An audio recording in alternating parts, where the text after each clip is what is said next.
कटप्पा ने बाहुबली को क्यों मारा, इस सवाल का जवाब तो सबको मिल चुका है। लेकिन अभी भी एक सवाल है जिसका जवाब सभी लोग ढूंढने में लगे हुए हैं, और सवाल ये है कि आखिर ट्रम्प इंडिया के दोस्त हैं या दुश्मन। एक तरफ तो मोदी जी एंड ट्रम्प की दोस्ती की पिक्चर्स वायरल होती हैं, हाउडी मोदी जैसे मेगा इवेंट्स ऑर्गेनाइज करवाए जाते हैं, पूरी दुनिया को दिखाया जाता है कि इंडिया और यूएस के रिलेशंस कितने स्ट्रांग हैं। और दूसरी तरफ क्या होता है, दूसरी तरफ ट्रम्प हर महीने इंडिया पे नई नई टैरिफ्स लगाने की धमकी देते हैं। और धमकी क्या, अब तो अग्रेसिव टैरिफ्स भी लगा दिए हैं। ट्रम्प कभी तो इंडिया को अपना दोस्त बताते हैं और फिर ये भी कहते हैं कि चाहे दोस्त हो या दुश्मन, यूएस को तो सबने लूटा है। India, very, very tough, very, very tough. The Prime Minister just left. He's a great friend of mine, but I said, you're a friend of mine, but you're not treating us right. They charge us 52%. और irony देखो कि जिस China को US ने अपना सबसे biggest enemy बताया था, जिस पे 60% टैरिफ्स लगाने की बात की थी अपने इलेक्शन कैंपेन्स में, आज ट्रम्प उसी चाइना के साथ ट्रेड करने की हिंट्स दे रहे हैं। Is the TikTok deal, the negotiations now, tied to a bigger tariff deal with China? No, but you know it could be. I haven't done it. Maybe I'll do it, maybe I won't. Maybe I'll do it, maybe I won't. 2 दिन में पलट गया। कौन किसको पागल बना रहा है ये तो समझ नहीं आ रहा। और सबसे बड़ा सवाल ये है कि इन सब का इंडिया पर क्या इम्पैक्ट पड़ेगा। ये सिर्फ एक डिप्लोमेटिक गेम नहीं है, लेकिन इससे इंडिया की इकोनॉमी, ट्रेड और ग्लोबल स्टैंडिंग पर इम्पैक्ट पड़ सकता है। तो चलो इसके बारे में थोड़ा सा डिटेल में बात करते हैं। तो hi guys, my name is Shivangi and you are watching buzz loud. Trump की इनॉग्रेशन सेरेमनी में जयशंकर मोदी जी का स्पेशल मैसेज लेकर गए थे कि इंडिया यूएस के साथ और भी स्ट्रॉन्ग और क्लोज रिलेशनशिप चाहता है, और उनको इंडिया आने के लिए भी इनवाइट किया था। लेकिन जब डोनाल्ड ट्रम्प ने क्वाड को इम्पोर्टेंस नहीं दी, तो मोदी जी खुद ट्रम्प से मिलने के लिए अमेरिका चले गए, और शायद इसका फायदा कम और नुकसान ज्यादा हुआ। जिस दिन दोनों लीडर्स मिले उसी दिन ट्रम्प ने रेसिप्रोकल टैरिफ्स अनाउंस कर दिए। इंडिया को ओपनली बिगेस्ट टैरिफ अब्यूजर कहा। रेसिप्रोकल टैरिफ्स का मतलब basically tit for tat tariffs होता है। फॉर एग्जाम्पल, अगर एक कंट्री दूसरी कंट्री से 20% टैरिफ ले रही है, तो बदले में दूसरी कंट्री भी उसी कंट्री से 20% टैरिफ ही चार्ज करेगी, यानी कि टिट फॉर टैट टैरिफ्स। अब मार्केट में बातें तो यही चल रही है कि जो रेसिप्रोकल टैरिफ्स लगने वाले हैं वो इंडिया के लिए बहुत प्रॉब्लम क्रिएट कर सकते हैं, क्योंकि इंडिया और यूएस के बीच में जो टैरिफ गैप है वो बहुत ज्यादा है। जब भी कोई प्रोडक्ट यूएस से इंडिया आता है तो उस पर लगभग 10% टैरिफ लगता है, और जब कोई प्रोडक्ट इंडिया से यूएस जाता है तो उस पे अराउंड 3% टैरिफ लगता है। तो यानी इंडिया यूएस से कंपैरिजन में 3 गुना ज्यादा टैरिफ चार्ज करता है। एक बहुत ही सिंपल सा एग्जांपल है, जब अमेरिका की cult bike Harley Davidson India में इंपोर्ट होती थी तो उस पे 100% तक टैरिफ लगता था, और इसी के अपोजिट जब इंडिया की बाइक जैसे कि बजाज या रॉयल एनफील्ड यूएस मार्केट में जाती थी तो वहां पे सिर्फ 3% का ही टैरिफ लगता था। यानी हम लोग ज्यादा चार्ज करते थे यूएस से, तभी उनकी जो बाइक्स है वो इंडिया में कंपैरेटिवली ज्यादा महंगी पड़ती थी। हालांकि बाद में इस टैरिफ को कम करके 40-50% कर दिया था, लेकिन ट्रम्प ने बार बार बोला कि इंडिया बहुत ज्यादा टैरिफ लेता ही है। सिमिलरली जब आईफोन इंडिया में इंपोर्ट होते हैं तो उस पर अराउंड 22% तक इंपोर्ट ड्यूटी लगती है, तभी आईफोन्स इंडिया में महंगे पड़ते हैं। व्हाइट हाउस की एक रीसेंट फैक्ट शीट आई है जिसमें ये मेंशन हुआ है कि बहुत सारे एग्जांपल्स हैं जहां हमारे ट्रेडिंग पार्टनर्स यूनाइटेड स्टेट्स को सेम ट्रीटमेंट नहीं देते। उसी के एक पॉइंट में ये भी मेंशन है कि यूएस का most favoured nation tariff agriculture goods पे सिर्फ 5% है, जबकि इंडिया का इसी कैटेगरी में टैरिफ 39% तक है। ट्रम्प ने ये बार बार बोला है कि इंडिया अनफेयर टैरिफ चार्ज करता है, और अब वो टिट फॉर टैट टैरिफ के लिए रेडी है। इंडिया से यूएस में भेजे जाने वाले इंडियन प्रोडक्ट्स पर 27% टैरिफ लगेगा, और क्योंकि ट्रम्प और मोदी दोस्त हैं, जो कि उन्होंने खुद ही क्लेम किया है, तो इंडिया को एक डिस्काउंटेड रेसिप्रोकल टैरिफ मिला है। इन नए टैरिफ से सबसे ज्यादा नुकसान electronics, James and jewellery, textile और आईटी इंडस्ट्रीज को होने वाला है, क्योंकि ये products and services US market में लेस कॉम्पिटिटिव हो सकती हैं, यानी इनकी डिमांड कम हो सकती है। और अगर एक्सपोर्ट्स कम होंगे तो इंडिया की जीडीपी ग्रोथ पर नेगेटिव इम्पैक्ट हो सकता है। पहले ही इंडियन स्टील और एल्यूमिनियम पर 25% टैरिफ्स लगे थे, जिससे एक्सपोर्ट्स एक्सपेंसिव हुए थे। इन्हीं सब कॉन्सिक्वेंसेस से डील करने के लिए इंडिया अपने 50% से भी ज्यादा यूएस इंपोर्ट्स पर टैरिफ करने का सोच रहा है। ये भी हो सकता है कि कुछ टैरिफ्स कंप्लीटली हटा भी दिए जाएं। पहले ही यूनियन बजट में यूएस इंपोर्ट्स पे कुछ टैरिफ्स कम किए गए थे, लेकिन ट्रम्प तो और ज्यादा छूटे चाहते हैं। मेक अमेरिका वेल्दी अगेन में सिर्फ जो रेसिप्रोकल टैरिफ्स लगे हैं इंडिया के अगेंस्ट वही कंसर्निंग नहीं है।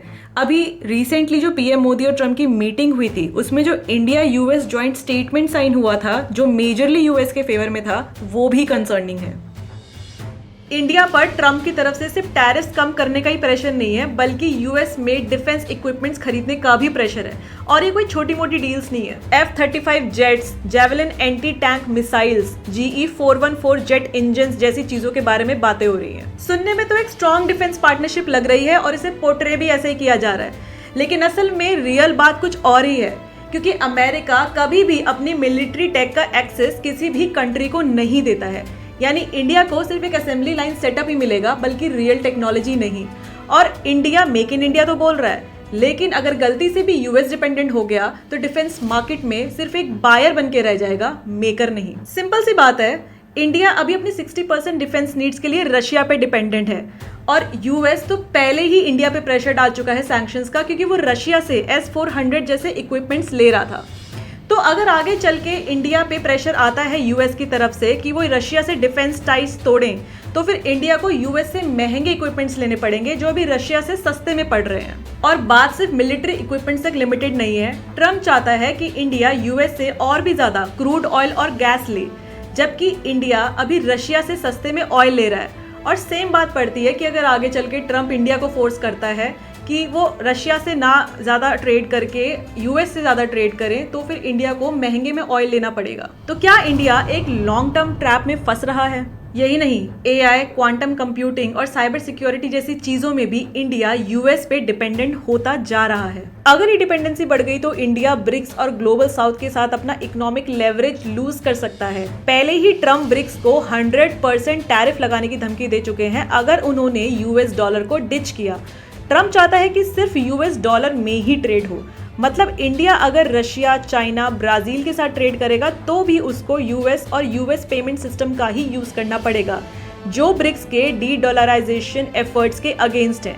ब्रिक्स और एससीओ में इंडिया की पोजीशन वीक हो सकती है क्योंकि बाकी कंट्रीज इंडिया को यूएस की तरफ ही समझने लगेगा। पहले ही इंडिया गलवान कॉन्फ्लिक्ट के बाद यूएस से कई मिलिट्री अग्रीमेंट साइन कर चुका है और G7 और क्वाड में ज्यादा इंटरेस्ट लिया, जिसमें ब्रिक्स और एससीओ कहीं ना कहीं साइडलाइन हुए। तो कि टैरिफ्स कम करने से प्रॉब्लम सॉल्व हो जाएगी? ये इतना भी आसान नहीं है क्योंकि इंडिया अभी भी एक डेवलपिंग कंट्री है और यहाँ के लोकल बिजनेसेस ग्लोबल कंपटीशन के लिए इतने स्ट्रॉन्ग नहीं है। अगर इंपोर्ट टैरिफ्स ड्रास्टिकली कम कर दिए जाए तो फिर सस्ते फॉरेन प्रोडक्ट्स इंडियन मार्केट में फ्लड हो जाएंगे। यहाँ पे सामान ज्यादा बिकेगा फॉरेन प्रोडक्ट्स का, जिससे लोकल बिजनेसेस को एक हिट मिल सकता है। हार्ले डेविडसन बाइक पे हाई टैरिफ था क्योंकि अगर लो टैरिफ होता तो फिर जो भी इंडियन ब्रांड्स हैं जैसे कि बजाज, रॉयल एनफील्ड, हीरो, इन ब्रांड्स को ज्यादा कंपटीशन मिलता। दूसरा, इंडिया का टैक्स सिस्टम इतना स्टेबल नहीं है। एक बहुत ही छोटा परसेंटेज है पॉपुलेशन का जो रेगुलर इनकम टैक्स भरता है। यूएस में majority working class tax file करती है। इंडिया में काफी लोग या तो टैक्स छुपाते हैं या तो इनकम इतनी कम होती है कि वो टैक्सेबल ब्रैकेट में नहीं आते। क्योंकि इंडिया में कम लोग डायरेक्ट टैक्स देते हैं तो गवर्नमेंट को रेवेन्यू जनरेट करने के लिए इंपोर्ट ड्यूटीज और टैरिफ्स बढ़ाने पड़ते हैं। तो ये जो भी इंपोर्ट ड्यूटीज टैरिफ्स हैं ये एक मेजर सोर्स ऑफ रेवेन्यू है गवर्नमेंट के लिए। और सिर्फ यूएस के लिए टैरिफ कम करना गवर्नमेंट रेवेन्यू पर एक इम्पैक्ट डाल सकता है, यानी रुपये की वैल्यू वीक हो सकती है।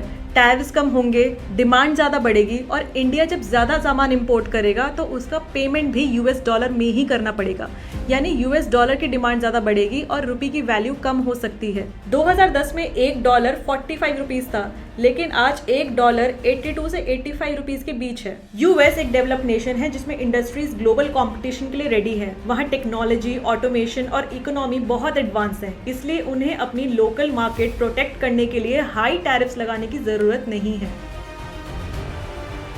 लेकिन इसमें ट्रम्प की भी क्या गलती है, क्योंकि वो तो है एक अमेरिकन नेशनलिस्ट। अब उनकी मेक अमेरिका ग्रेट अमेरिका वाली स्ट्रैटेजी में ये बात तो बिल्कुल क्लियर है कि वो सिर्फ और सिर्फ अमेरिका का ही मतलब देखेंगे। अगर किसी देश को यूएस का सपोर्ट चाहिए तो उसको बदले में कुछ ना कुछ तो देना ही पड़ेगा। इस चीज के लिए फिर चाहे कितने भी अलायंसेस क्यों ना खराब हो जाए या फिर ट्रेड वॉर ही क्यों ना शुरू हो जाए। ऐसा लग रहा है कि मोदी जी पर्सनल डिप्लोमेसी या पर्सनल केमिस्ट्री पर ज्यादा रिलाई कर रहे हैं कि इंडिया पर तो ज्यादा इम्पैक्ट पड़ने नहीं वाला इन सब चीजों का। लेकिन अगर ट्रम्प का ट्रैक रिकॉर्ड देखा जाए तो कुछ ज्यादा ट्रस्टवर्दी दिखा नहीं है। जून 2020 में गलवान वैली में इंडिया चाइना के बीच वायलेंट क्लैश हुआ जिसमें 20 इंडियन सोल्जर्स शहीद हो गए। उस टाइम ट्रंप बस एक मेडिएटर बनने का ही ऑफर दिया था, कोई डायरेक्ट एक्शन नहीं लिया।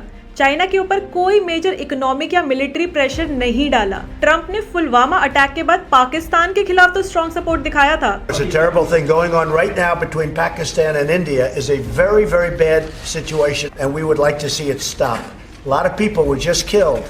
I stopped paying Pakistan the $1.3 billion that we were paying them.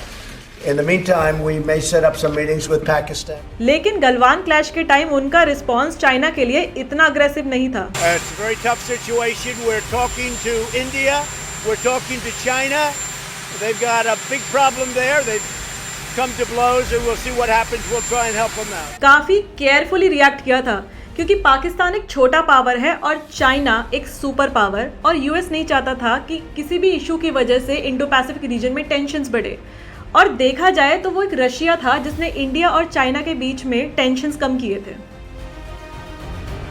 और अब आयरनी ये है कि जो ट्रम्प चाइना को अपना बिगेस्ट एनिमी बताते थे, उसके अगेंस्ट 60% टैरिफ्स की बात कर रहे थे, वही अब टिकटॉक और हुआई के साथ डील करने के लिए रेडी है। We have a lot of enthusiasm for TikTok, for buying it. I think TikTok is good. I used it I was a great TikTok guy. Great TikTok guy. Trump verbally तो China के against रहते हैं, लेकिन जैसे ही business deals करने की बारी आती है तो उनका अप्रोच सडनली डिफरेंट हो जाता है। कहाँ एक तरफ वो टिकटॉक को बैन करने की बात कर रहे थे और कहाँ अब वो 50% यूएस पार्टनरशिप की बात कर रहे हैं। ये भी बोल दिया है कि अगर ये डील हो गई तो चाइना को टैरिफ में रिडक्शन भी दे सकते हैं। तो क्या गारंटी है अगर इंडिया की चाइना के साथ आगे चल के कुछ इशू भी हो गया तो यूएस इंडिया को सपोर्ट करेगा। तो यूएस को खुश करने के लिए ड्रास्टिकली टैरिफ्स कट कर देना या फिर रेसिप्रोकल टैरिफ्स वाली बात को मान लेना is not an option for India. जैसे चाइना ने ट्रम्प के नए टैरिफ प्लान को स्ट्रांगली अपोज किया है और कहा है इसे एक टिपिकल यूनिलेटरल बुलिंग प्रैक्टिस। ये भी कहा है कि इन्हें इमीडिएटली हटा दिया जाए वरना चाइना के इंटरेस्ट को बचाने के लिए रिटेलिएशन जरूर होगा।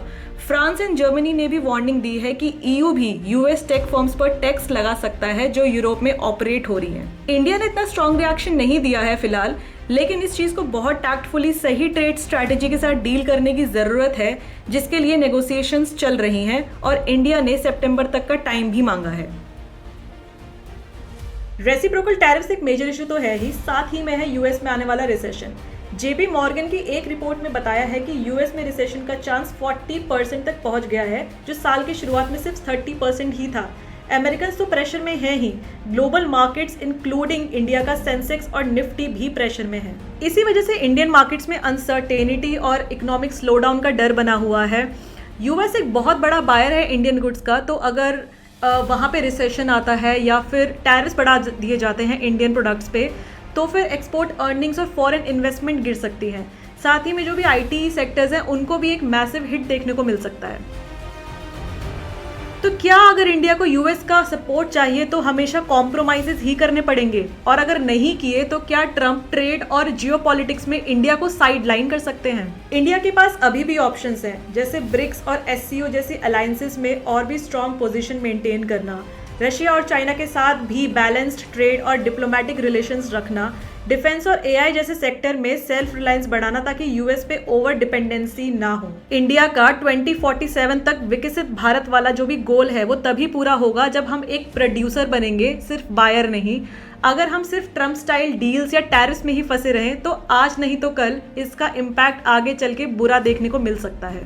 We have to make sure that India अपनी स्ट्रैटेजिक ऑटोनॉमी को लूज ना करे, वरना इसका आगे चल के नुकसान सबसे ज्यादा इंडिया को ही होगा। I hope you like the video. Please do like, share, comment and subscribe to my YouTube channel which is buzz loud.